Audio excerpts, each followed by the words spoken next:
So good morning. So it's like 5:12 in the morning, and I think it's the 5th of January. So this morning I'm actually going to do my vlog on homelessness. I definitely went through homelessness, not out of complete destitution, but just because my family's poor enough that I couldn't escape homelessness. Having said that, the first time that I really noticed homelessness in a way that I didn't expect was when I traveled to Santiago, Chile, doing some research through Pontificia Universidad Católica in Santiago. And there were Chileans who either chose to or had to sleep on the street out in tarps with blankets. And, I'm seeing some of that in Boston now after having been through homelessness myself and kind of still in some kind of quasi state of homelessness. And, so I'm just going to document some of that and so you all can see it, so that I've documented for myself. Even my parents and family and sister might want to see this stuff for themselves too. Before that, it's not that I had never seen people who might have been homeless, but I didn't really know if they were homeless or not.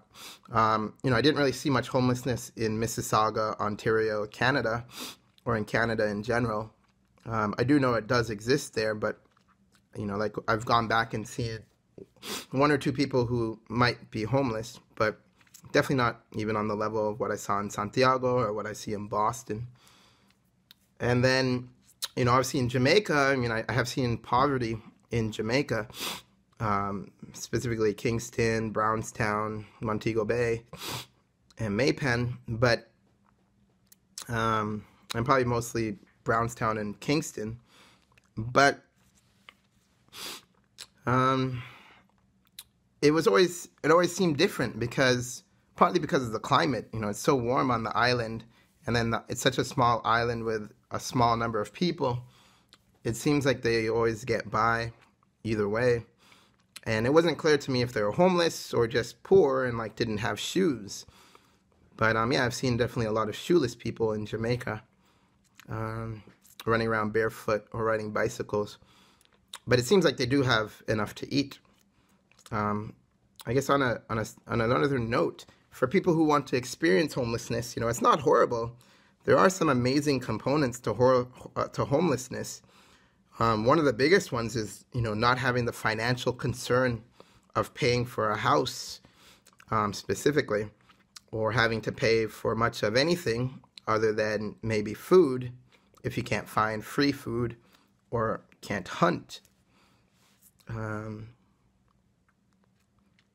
Then the next concern while homeless is sleep, finding a safe place to sleep where you won't be disturbed, where hopefully it's not too cold, hopefully nobody, bothers you, or, even when I went through it, hopefully I wouldn't be bothered also, but, also making sure that you don't get arrested by the police, especially if that's a big concern.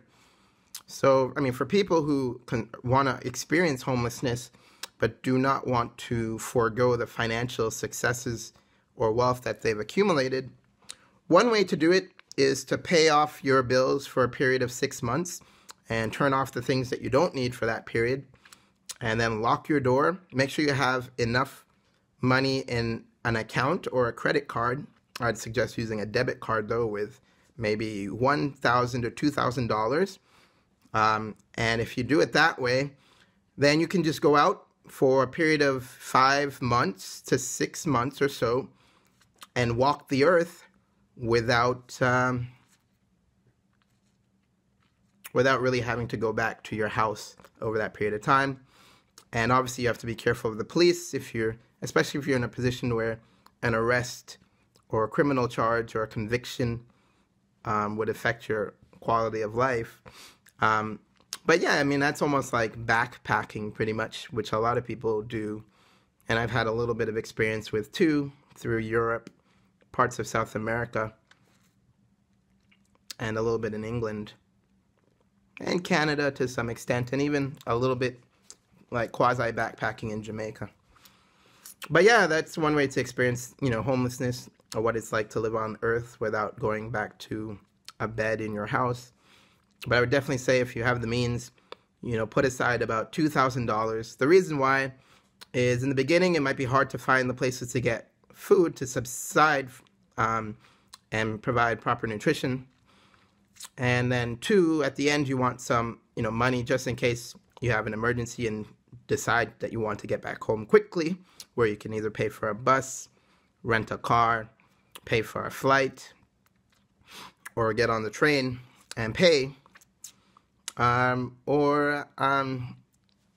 with about 2,000 US dollars, that should be more than sufficient as a kind of a cushion, a financial cushion during a period of quasi-homelessness. All right, so I'm gonna get going now to just show and document some of the homelessness that's here in Boston. It's actually a very comfortable night, although it's January the 5th. It's not too cold. I think the temperature must be somewhere between 30 degrees Fahrenheit to 40 degrees Fahrenheit. It's a little drizzly at times, but it's actually a comfortable night to sleep outside. Although on the cement and concrete here in Boston, it's probably still too cold for anybody's bodies, since our body temperature is about 98.6 degrees Fahrenheit. So all these people who are sleeping out on the street, particularly on the cement, are losing a lot of energy, and as a result will have increased nutritional or caloric needs after they wake up or even while they're sleeping. So for that, maybe there'll be people sleeping on wooden benches in Boston Public Gardens. I'm going to go all the way from my apartment to about Boston Public Gardens, which covers pretty much of the Back Bay area. And then maybe there'll be some people sleeping on the benches there. Or, the other place that's a lot warmer than the concrete is the grass. The grass is usually much warmer too. So maybe I'll get to Boston Commons to see if there's anybody sleeping on the grass. All right, so this is my vlog on homelessness.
Well, I might as well show you something. So this table is, well, it's also used for laundry. It's also a donation table. So people can leave things there and assign if they don't want it. And we can take the things that they leave, as long as it's not their laundry.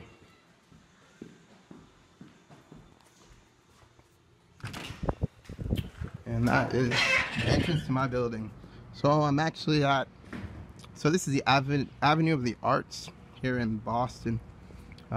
Back Bay, which is Huntington Avenue. The stop closest to me, which I show routinely, is Symphony. But since I'm not taking the train or the subway, I'm just going to be walking. I'll just walk past there. So when I get to things that I would like to document or show, I will start recording yet again. So this one I'll definitely, will be kind of like a sequence video after being edited according to chronology. So I'm actually the first area, the people, I think some of them already left, but the first area that I saw here is by Boston Public Library. So I'm going to show some of the people now. So for instance, these guys must be cold because they're sleeping just on a blanket on the cement, and the cement conducts the cold energy a lot more than the grass or wood. So one of the things I told my sister that she's going through homelessness is if she's on the street, to sit on the wood or the grass as opposed to the cement, because that does conserve energy and it becomes noticeable. And when every calorie counts and every penny counts, and even there's a pigeon enjoying homelessness, then all these little things start to add up. That's a little bit better because it's a sleeping bag with some cushioning, but it's still going to be cold. So these are some of the people. I do know some people choose to be homeless. I'm not joking. I've met people who do not, either they don't, some of them don't trust the government. So I know that I've heard about that in America more than once, even in high school. But some of them, they don't trust, or some just don't want the financial burden of paying for anything. And I was a little surprised that some people take it that far. But I can understand it a lot more having been through it, because when I was completely homeless without any bills to pay, even for a subsidized apartment, I didn't even have to think about it.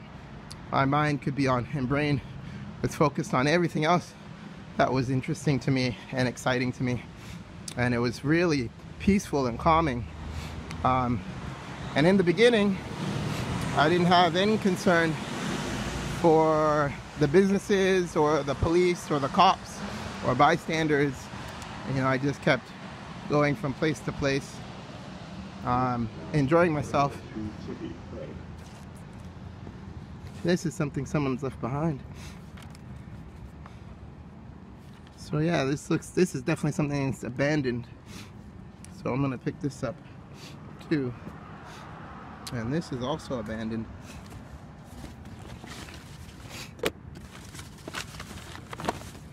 It happens to be some movies. I could take that too, but I don't want to carry it. But this little book is really interesting. So I think it has Gryffindor on it. So it might be it might actually be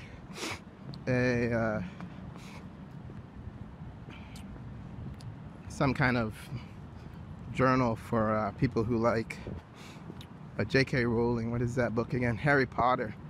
Alright, well, there's some more other people that I see routinely down here, so I'm gonna film that when I get down there, and then hopefully I'll have enough time on my iPhone to film some of the places that I went to sleep when I was homeless, and I'll show each of those. Alright, so this is on Boylston. Boylston's another main street of Boston. Actually, that guy definitely has some fungus. He has some yeast, probably on his feet and different parts of his body. Definitely hasn't showered for a long time. The other interesting thing about homelessness, showering does not make the difference, but eventually, yeah, you will want to shower. I know eventually I did want to shower, but quite honestly, I grew up in a family where my mother made us clean too much and boarded on antiseptic. And she probably doesn't realize how harmful that is. So I was grateful to be out of her house and to be free of the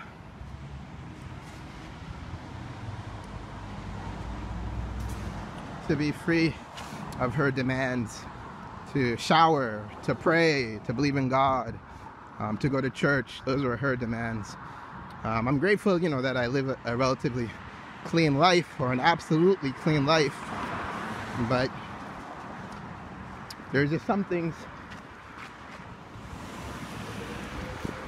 that she just doesn't know as well as she should. So now I'm in the Arlington area of Back Bay. This is Boston Public Gardens at night. It's a beautiful place.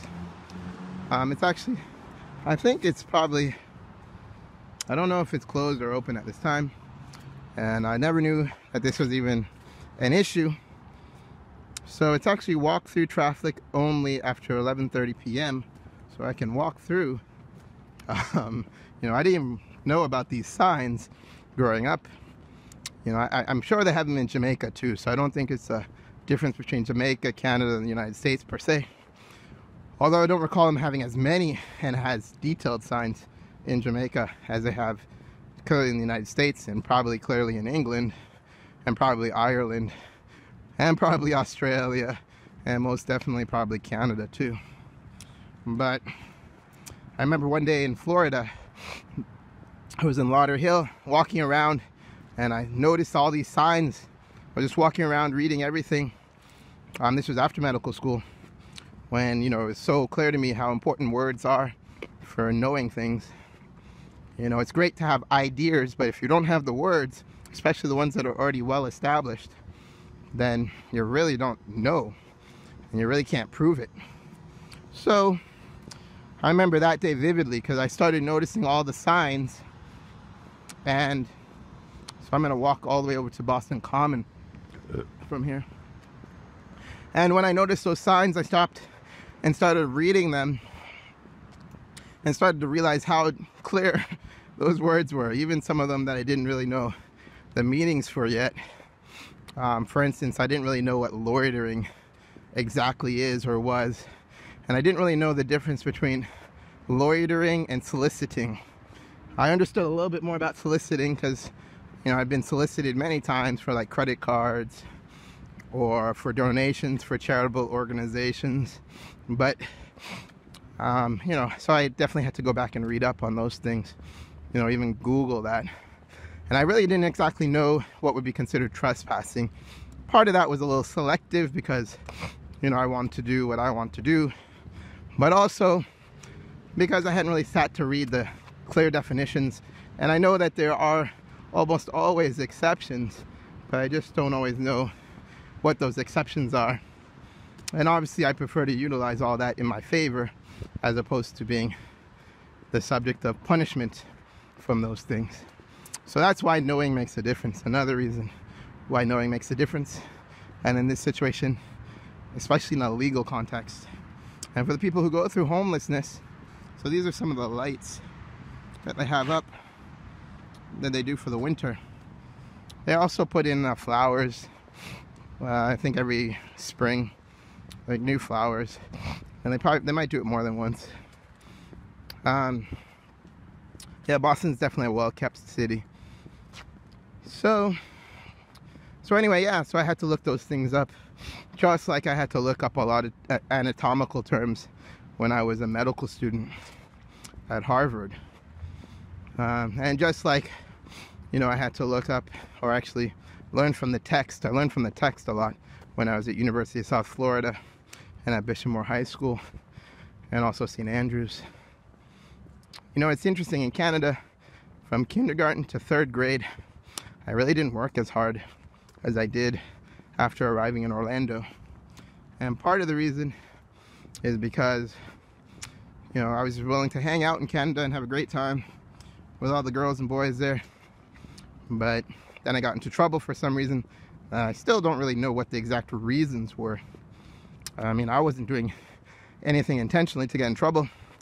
But whatever it was Miss DeRoche who identified me as a problem child on some level, and then started writing a log for me to my mother to explain my good days from her perspective and my bad days from her perspective regarding my behavior.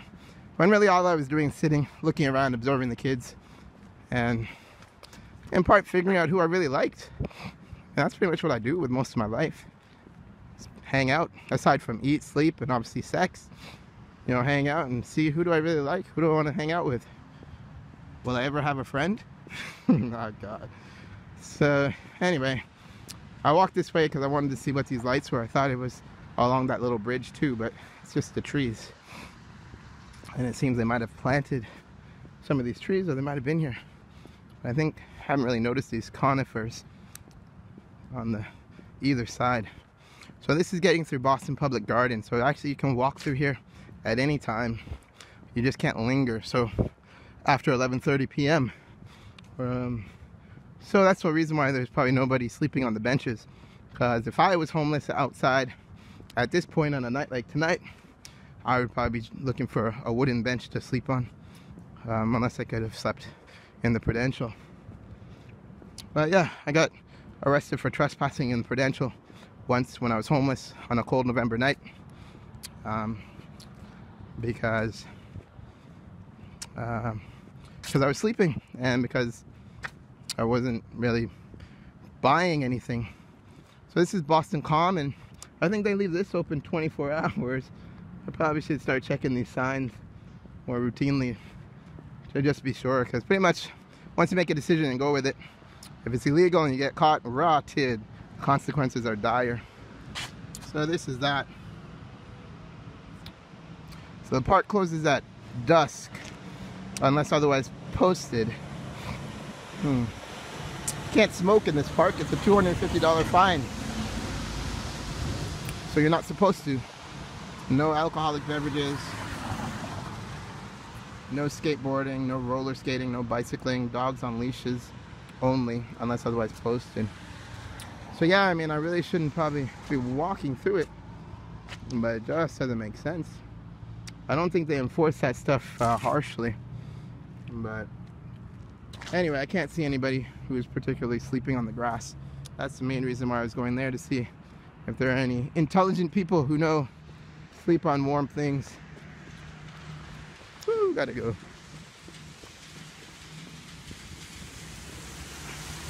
So now I think I should have time. I'm gonna go film some of the other areas that I slept in when I was homeless. I actually ended up staying in the financial district, for which it's probably better if I take the train. The train should be open from now, so I'll do that. So I'm going to show South Station.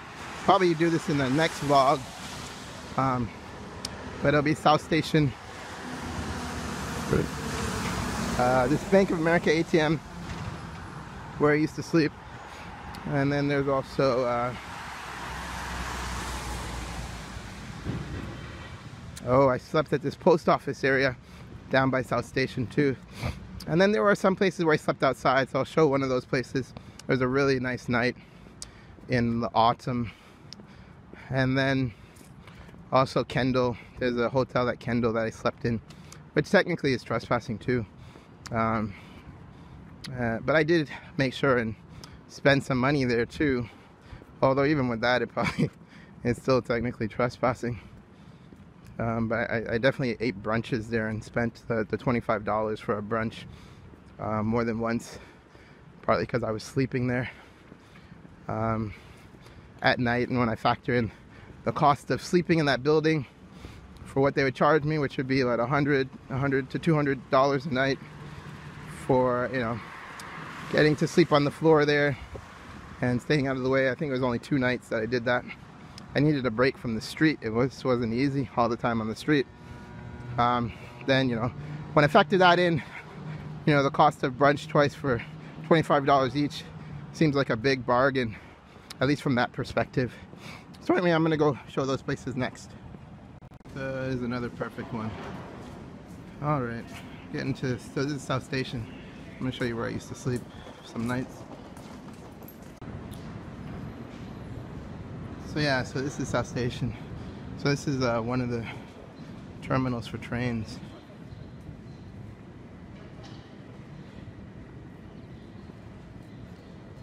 So I used to sit on that bench over there. That one I think it's either that one or the second one over where that Asian guy is. Might be that one.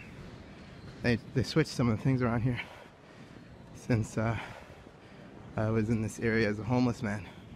But this is one of the areas I used to sleep reliably a lot of times. And it wasn't just me. There was usually maybe 5, 6, maybe up to 8 or even 10 people, other people here. Most of them were usually Caucasians. Pretty much all of them except for, I mean, I'm just like part Caucasian. Very, 30% or something. Being probably accurate, maybe 12%, if not 30. Anyway, so this area, but there's another place over here that I slept at when I was, when it was a comfortable night. So this is like the main financial district, and there it is. That's the Federal Reserve Bank of Boston, and that's the building that I used to sleep in front of on the grass over here. I did this like once, twice, or maybe 3 times. I did it at least once. I think I came back here to do this maybe a second time, and actually did it a second time, maybe not. But I definitely came around 3 times, and I would sleep on this grass over here, and it was really comfortable on those nights. It was dry nights with not too cold outside, no snow. Sometimes also in like October, November, even December, we still have nights like that, although it still does get cold. So it was this area of the grass that I used to sleep in front of this building, which is the Federal Reserve Bank of Boston. And then there's an ATM over here that I'll show you all right now. It's a Bank of America ATM. One of the banks that I've did my banking with and still do my banking with. So I have had my account with them still and my ATM card. So I would just go inside and sleep after say 3 or 4 in the morning, or it's 2 in the morning even, when most people weren't around. And I'll show you where.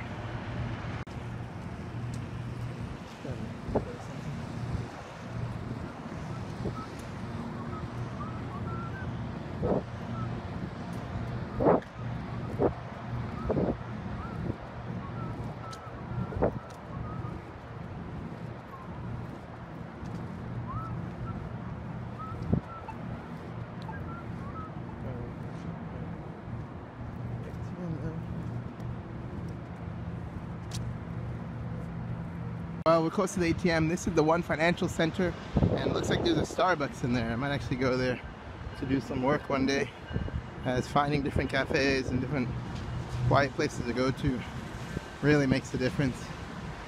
And yeah, there's the Starbucks. Alright, almost at the ATM. Well, I'm pretty sure it was actually at this location, and that it was a Bank of America ATM, and they might have remodeled it just a little bit. But now it's a Citizens Bank ATM. I used to bank with them too, but there was some fraudulent activity because I was trying to get a job and ended up being a scam. I lost about $1,500 US dollars to some guy, and so they closed my account. But anyway, I used to go in here, and there was a little counter on that left side by that white counter there. It was a little table, and it had a little area underneath there. So I used to just lay right under that table in that little corner over there and sleep, maybe 3 or 4 hours. And it actually was helpful because I got a better sleep than being outside. So I'll show you one other location. There are definitely some other places. Oh, there's the post office place. So let me go over there. It's also in the South Station area. So this is another place that I came to sleep. I did this probably about 3 or 4 times. They actually leave this place open. And there's usually nobody walking through after a certain time during the night. So after Saptiva. So it'll be this area, either over there or on the other end, which is over here, which is down there, and then also around here too. Anyway, so I'm going to show one other place. This is actually a hotel where they probably didn't know exactly that I was sleeping in one of their open conference rooms or something. I only did that twice, and yeah, you know, while 2 wrongs don't really make a right, I still went back for brunch and made sure I'm paid for a couple things, which was just 2 brunches. You know, so I spent about $50, which in some ways is kind of adequate because I was sleeping on the ground. Although, yeah, I mean, I'm pretty sure that still ends up being trespassing. I just don't know how illegal it is. Maybe it's a misdemeanor. Maybe it's just a warning. Who knows? Maybe it depends on the police officer that day, and if he or she are willing to let somebody go with a warning. Attention, please. This is so I'm heading over to Kendall Square. Northeast Regional Train number 1. This is also train arrives in 4 minutes. So this is also the station where I was at while I was waiting for a train, my train, which I had already purchased a ticket for to return to New Haven when I had come from my interview at Mass General Hospital. Actually, it was at Brigham and Women's Hospital for general surgery, and I stayed with Walter Anthony Bethune, and Walter Anthony Bethune called me. I told him I was staying at the train station overnight, waiting for my train early in the morning. I didn't want to go back to his place that night, and he decided to come down, harass me, follow me around the station, and then called the emergency medical technicians to come take me to the hospital. And as a result of that, I missed my interview at Mass General Hospital for general surgery, so for internship in general surgery, because they kept me in the hospital for about a month. And this is after I had already been notified that they were not going to keep me on as an intern at Yale New Haven Hospital as a medical intern in internal medicine. Anyway, I'm going to get to that last place now. I just wanted to document that. So there it is. It's great these medical students try to be doctors, but they don't know enough to be a doctor yet. And as a result of that, they make some stupid decisions and things that went against my will and did not make the difference, despite what anybody else thinks.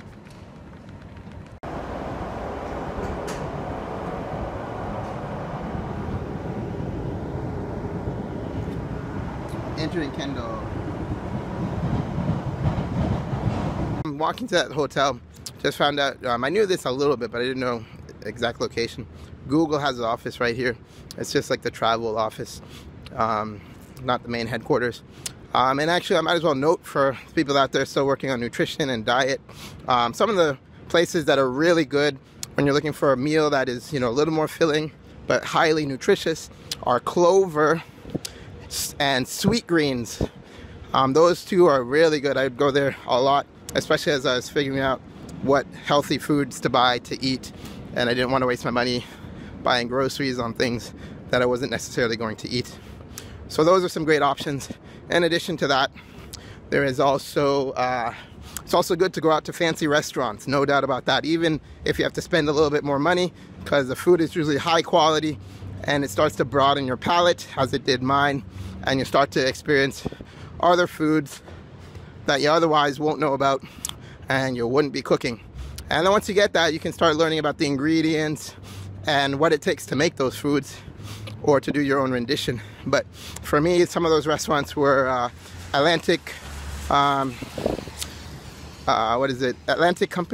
Fish Company was definitely one. There's also Luca's, that's another one I used to go to. You know, as well as Flames for West Indian and Jamaican food. But yeah, there are many other places, but those are some that are on the top of my head or top of my brain right now. All right, talk to you later. Here's something that I'm definitely going to try. I'm just passing on the way down to this little hotel, but it's CambridgeAthletic.com. They have a free trial for the Cambridge Athletic Club. So yeah, I'm gonna go check that out. At least I get to see some of the facilities. And yeah, if it's, you know, not too expensive, maybe I'd consider joining, but at least I'll go try it out. Another thing in the Kendall area, McGovern Institute for Brain Research. And the Koch Institute for Integrative Cancer Research, Massachusetts Institute of Technology.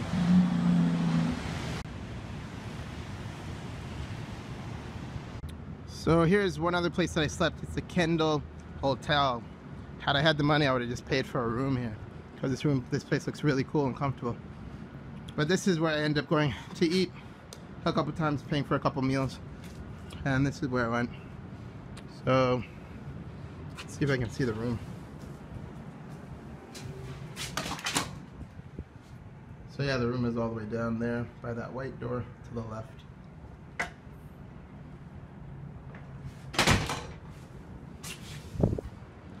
All right, so those are some of the places I slept when I was homeless. Again, definitely like my videos if you like them. Subscribe, share, comment. Definitely share your experiences, share your questions, share whatever information and insights you have. Or if you're not sure, but have something comes to your mind, whether it's positive or negative, negative or positive, or even just neutral, you know, feel free to put those comments on there, because all those comments are welcome, especially on my YouTube channel or on this account. Do be careful. I haven't been flagged by YouTube yet, but I don't know the whole process for getting flagged by YouTube. So if you think you might get flagged for something, no reason to get banned by these websites merely to make another point on this forum. If you have something and you want to share with me, you don't want to share it publicly, or you think you might get banned for it, just send it to me via email. I'll definitely take my time, read it, and even respond. So I'm heading back, and I'm going to finish up this vlog. Hope you all enjoy it. Bye.